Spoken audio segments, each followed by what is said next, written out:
Well, hey there. It is Monday on the Intentional Midlife Mom podcast. And if you are a listener here, you know that means it is time for another mantra, which a mantra is an empowering statement to park your thoughts on. It is a tool to use as the week goes by and you start to feel just a little bit like life is slapping you upside the head. You're going to haul out the mantra that I have for you this week, and you are going to use it to help put you back in the driver's seat where you are the one controlling your thoughts and your actions instead of life taking you by surprise and just taking you where you don't want to go. So today is a brand new mantra for you. Let's jump in and see what it is.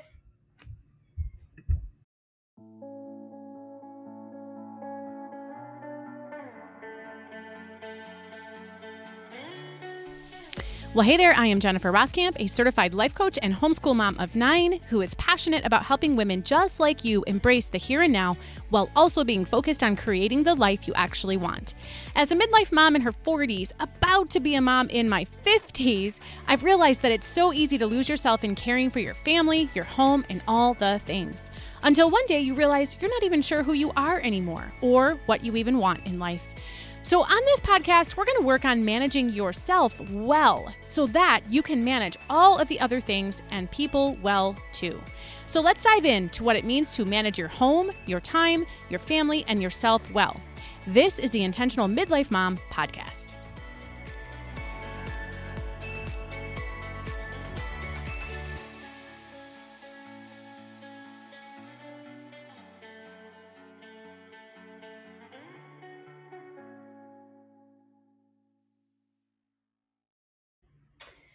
Well, today's mantra is one that I find myself sharing a lot lately. And it seems like there are a lot of hard and difficult emotions. I seem to be exposed to a lot of people, whether they are friends, family members, coaching clients, who are having to deal with a lot of really difficult circumstances. And as a result, some really hard emotions that they know they don't want to feel. I don't want to feel this way.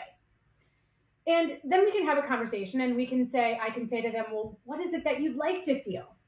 And then we'll get to a point where they're telling me what they would like to feel instead. But then there's always the but, right?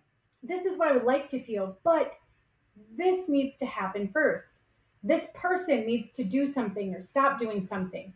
In our minds, we think a particular circumstance or situation needs to happen, or something needs to stop happening, or in some way, our circumstances, the things that are outside of our control, something there needs to change in order for us to feel that emotion and have that feeling that we're saying we'd really rather have that. And so this mantra is one that I haul out in those circumstances. And so what I hear from people a lot is, I wish that I could feel joy, or I want to feel joy. I want to feel compassion for this person that I'm in a difficult relationship with. I want to feel more in control. I want to feel proud of myself. I want to feel content. I want to feel freedom.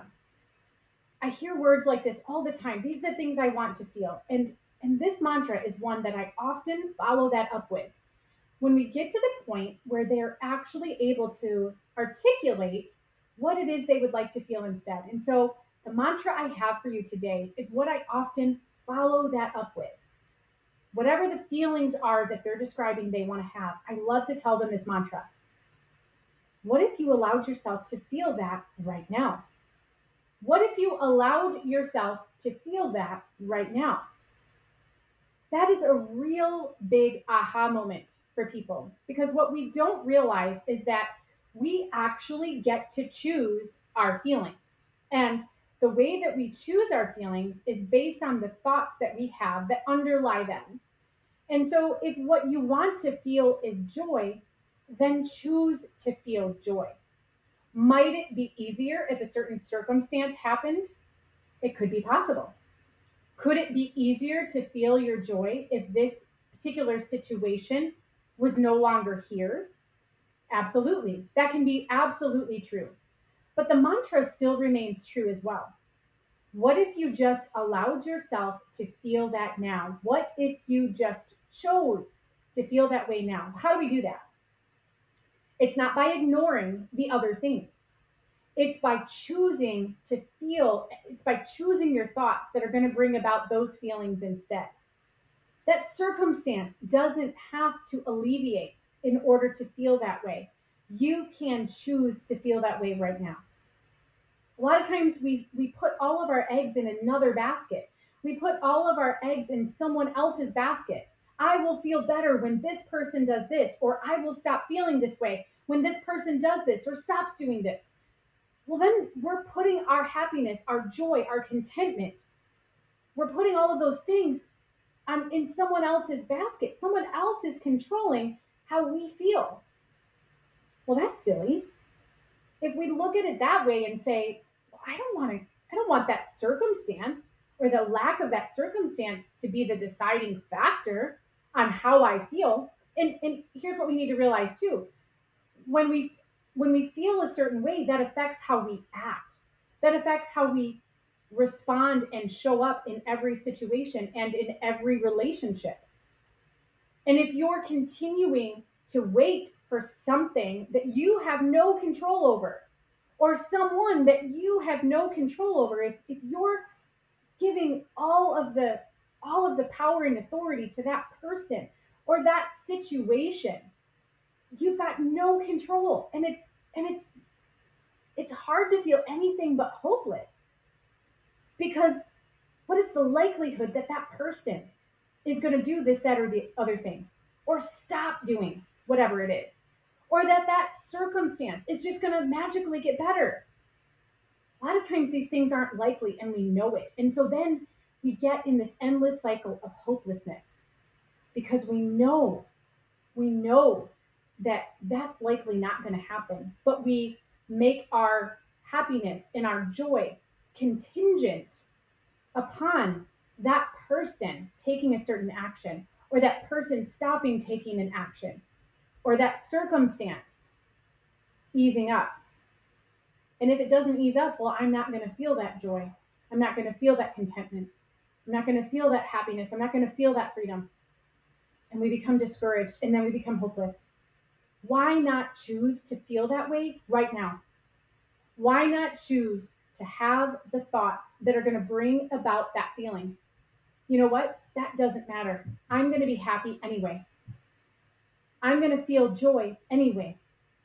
I'm going to feel joy because I'm choosing to feel joy. I'm going to notice that there's a nice cool breeze outside. I'm going to notice the sunshine out my window, and I'm going to find joy in that. Do I wish that other person would do whatever it is? I do. But you know what? The sun is still shining out my window, and I'm choosing to find joy in that. I'm choosing to find contentment in that. Would it be easier if I wasn't saddled by all of this credit card debt? Yes, that would be easier. But I'm going to choose to have peace instead. You can choose that right now. So, my mantra for you today is, why not choose that right now? Why not choose that right now? When you start to think of all of the ways you'd rather feel, when you start to notice that you're thinking and feeling things that don't make you feel awesome, ask yourself, what do I want to feel instead? And then choose that. Choose to feel that, because you do get to choose. That's what I had for you today. Until we talk again, make it an intentional day.